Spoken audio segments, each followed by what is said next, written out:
नमस्कार दोस्तों, आपका स्वागत है अपने YouTube चैनल PFP में। आज हम बात करने वाले हैं बर्गर किंग के बारे में, जो कि IPO मार्केट में तो बहुत ही पॉपुलर रहा था, लेकिन सेकेंडरी मार्केट में भी बहुत पॉपुलर दिखाई दे रहा है। ट्रेंडिंग लिस्ट पे हमें चलता हुआ नजर आता है, और ट्रेंडिंग लिस्ट पे हो भी क्यों ना, बहुत ही भारी तेजी दिखाई है। लिस्टिंग तो बम्पर दिखाई थी, 125% के पॉजिटिव गेंस पर क्लोज होता हुआ नजर आया था। उसके बाद 2 दिनों तक लगातार 20% की अपर सर्किट देखने को मिली, और आज भी स्टॉक ने 10% की अपर सर्किट दिखाई जरूर थी, लेकिन अचानक ही किसी ने भारी तेजी पर ब्रेक लगा दिया और लोअर सर्किट आज देखने को मिल गई। तो इतनी भारी तेजी के बाद लोअर सर्किट हमें क्यों देखने को मिली है, और ऐसी सिचुएशन में इन्वेस्टर्स को क्या करना चाहिए, क्या बाइंग की अपॉर्चुनिटी ढूंढनी चाहिए, क्या यह मौका है या धोखा है, उसके बारे में चर्चा करेंगे। लेकिन उससे पहले अगर आपने चैनल को सब्सक्राइब नहीं किया है तो प्लीज सब्सक्राइब कीजिए, और रेगुलर अपडेट्स पाने के लिए नोटिफिकेशन बेल को प्रेस कीजिए। साथ ही साथ टेलीग्राम चैनल को भी ज्वाइन कीजिए, जिसकी लिंक डिस्क्रिप्शन बॉक्स में दी गई है।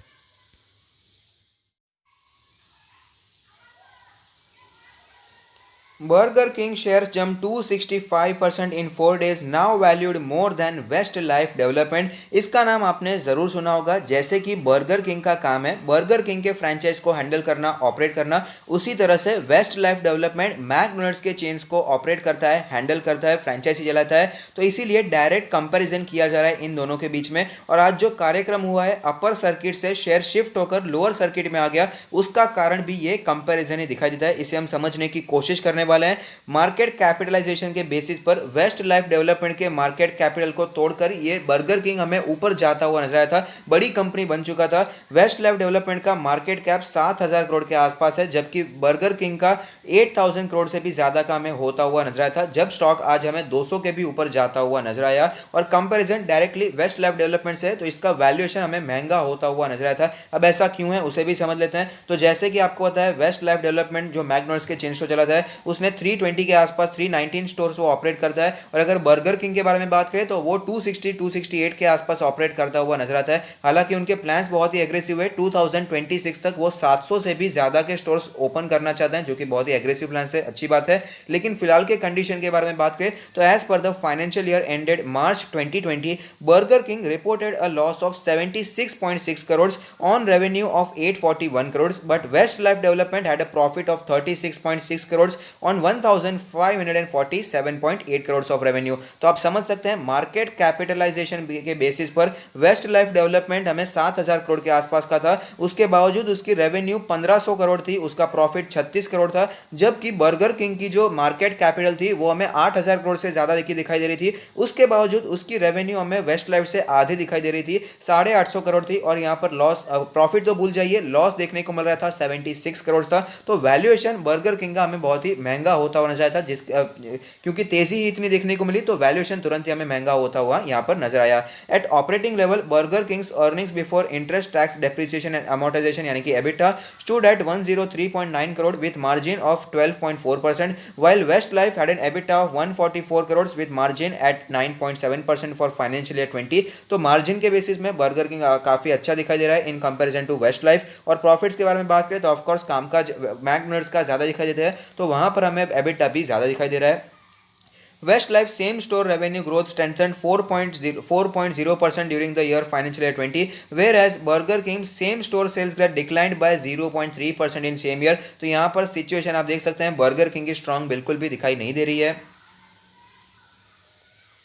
और इसी रीजन की वजह से स्टॉक में हमें गिरावट देखने को मिली है। तो बेसिकली हमने समझा कि स्टॉक दोनों कामकाज तो एक ही करते हैं, बर्गर किंग हो गया या वेस्ट लाइफ डेवलपमेंट हो गया, दोनों बर्गर बेचते हैं, दोनों बर्गर बेचने का काम करते हैं, उसी से उनका बिजनेस चलता है। रेवेन्यू के बारे में बात करें तो वेस्ट लाइफ डेवलपमेंट की रेवेन्यू डबल दिखाई दे रही है और मार्केट कैप सेम दिखाई दे रहा है, यानी कि कंपेरिजन करेंगे तो हमें पता चलता है कि बर्गर किंग का वैल्यूएशन वेस्ट लाइफ के वैल्यूएशन से 1.5 गुना या फिर हम कह सकते हैं कि 2 गुने के आसपास हमें दिखाई देता है। तो बिजनेस वेस्ट लाइफ का ज्यादा है, लेकिन वैल्यूएशन बर्गर किंग का ज्यादा है, तो इसी के कारण वैल्यूएशन में बहुत बड़ा डिफरेंस आ गया था दोनों स्टॉक्स में। तो इसीलिए आज हमें अपर सर्किट हटती हुई नजर आई, और वापस यहां पर स्टॉक में हमें लोअर सर्किट दिखाई दी और भारी गिरावट देखने को मिली। तो अब चलते हैं चार्ट्स पर, वहां पर कैसी सिचुएशन बनी हुई है उसके बारे में भी बात कर लेते हैं।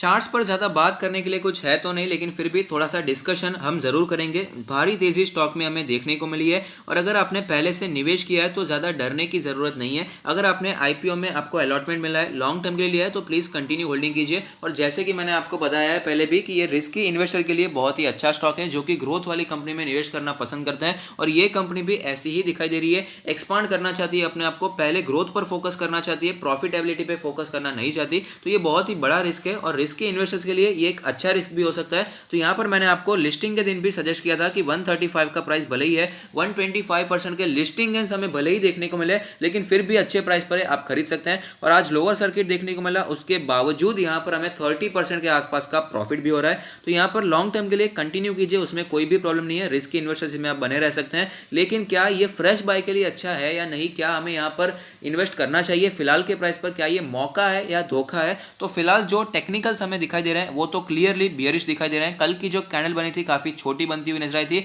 और आज की जो कैंडल बनती हुई नजर आ रही है काफी ज्यादा हमें यहाँ पर बियरिश एनगल्फिंग पैटर्न बनता हुआ नजर आता है और एग्रेसिव कैंडल देखने को मिली है। ओपन बना और वही हाई बना था, फिर लगातार गिरावट हुई और जो लोअर बना था उसी के आसपास वही हमें क्लोजिंग भी बनता हुआ नजर आया है और क्लियरली एक बियरिश एनगल्फिंग पैटर्न का निर्माण होता हुआ नजर आ रहा है, जो कि दर्शा रहा है कि आगे आने वाले दिनों में और भी वीकनेस हमें यहाँ पर कंटिन्यू रहती हुई नजर आ सकती है। ये तो हो गया टेक्निकली। अब वैल्यूएशन के बेसिस पर बात कर लेते हैं जो कि बहुत ही ज्यादा इंपॉर्टेंट है। तो सबसे पहले ये समझ लेते हैं कि बर्गर किंग में तेजी क्यों देखने को मिली। 60 रुपए का इसका आईपीओ प्राइस था और ये स्टॉक हमें लिस्टिंग गेन में भी 125% के रिटर्न दे दिया था। उसका रीजन भी यही था कि इसका वैल्यूएशन सस्ता था।